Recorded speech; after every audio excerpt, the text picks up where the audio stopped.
Moi, je m'appelle Gaëlle Ancarno. Je suis fondatrice d'un organisme de formation qui s'appelle Quête de Sens Pro, qui est spécialisé dans le coaching et l'accompagnement à la gestion de carrière. Donc, on accompagne en fait et on forme sur 4 volets de la gestion de sa carrière, donc qui passent par l'orientation, l'emploi, la transition professionnelle et enfin la reconversion professionnelle. Quelle serait ta définition de l'alignement professionnel? Pour moi, la définition de l'alignement professionnel, il fait écho justement avec, le nom de ma société qui s'appelle Quête de Sens.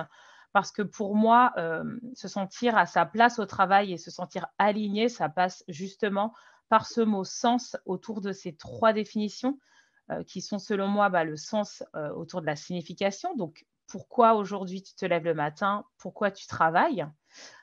Ensuite, le sens au niveau de sa sensation. Comment tu te sens dans ton poste actuel? Quelles sont les sensations que tu ressens à l'heure actuelle? Et enfin, la troisième définition que j'y donne, dans le terme du sens, c'est le sens dans la direction, en fait. Où est-ce que tu en es aujourd'hui et vers quoi tu veux te diriger? En tout cas, vers où tu veux aller. Quelles sont les bonnes questions à se poser quand on cherche plus de sens au travail? Alors ça, c'est une bonne question et c'est un sujet qui me tient à cœur.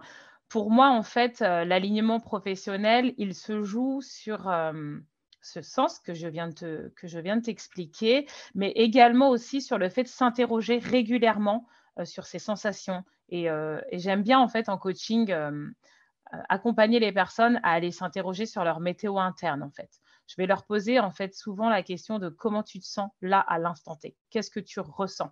Parce que très souvent, on est, beaucoup focalisé sur, la tête, le cérébral et on a du mal à se reconnecter avec, nos émotions et ce qui nous, traverse, en fait, hein. Comme je dis souvent, hein, le corps aussi, s'exprime et souvent les mots que l'on n'exprime pas, ils peuvent se transformer en mots, M-A-U-X, qui vont s'imprimer en fait dans notre corps et malheureusement tôt ou tard, ces mots MAUX vont s'exprimer.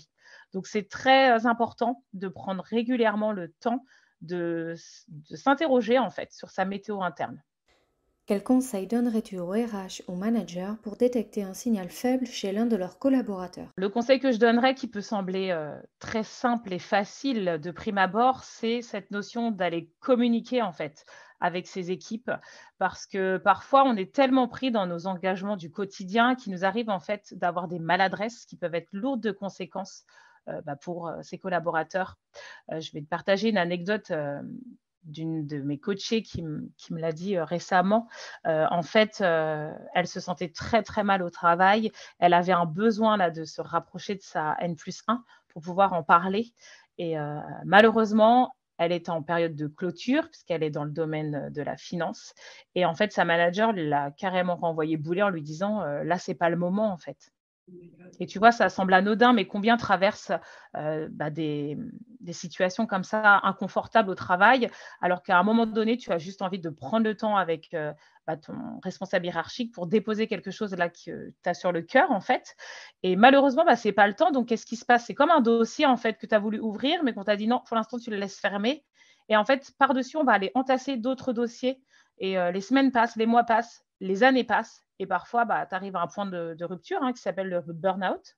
Très concrètement, moi, je suis passée par là et c'est pour ça que j'invite vraiment les RH, les dirigeants et les collaborateurs aussi entre eux, à garder ça en tête, en fait.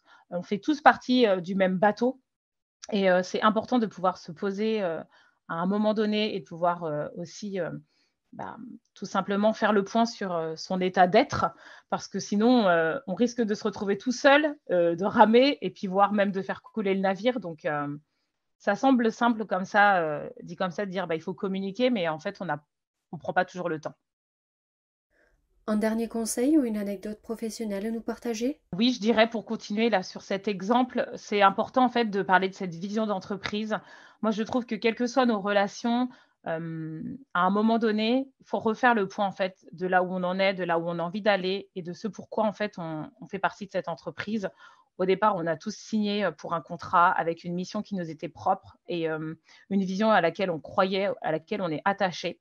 Mais plus les mois, les années passent, plus parfois il peut y avoir des frictions et on s'éloigne en fait de cette vision. Donc, moi, je rencontre des RH aujourd'hui dans les entreprises qui me partagent leur souci de recruter. J'échange avec des managers qui me font part aussi du choc générationnel auquel ils sont confrontés. Et en fait, quand tu creuses, tu te rends compte que c'est cette vision d'entreprise euh, qui, euh, qui n'est plus forcément alignée d'un côté comme de l'autre. Donc, moi, je m'attache vraiment à transmettre cette vision et comment justement, au sein de l'entreprise et quotidiennement, de venir renforcer en fait cela pour tout simplement se sentir aligné et avoir une collaboration sereine.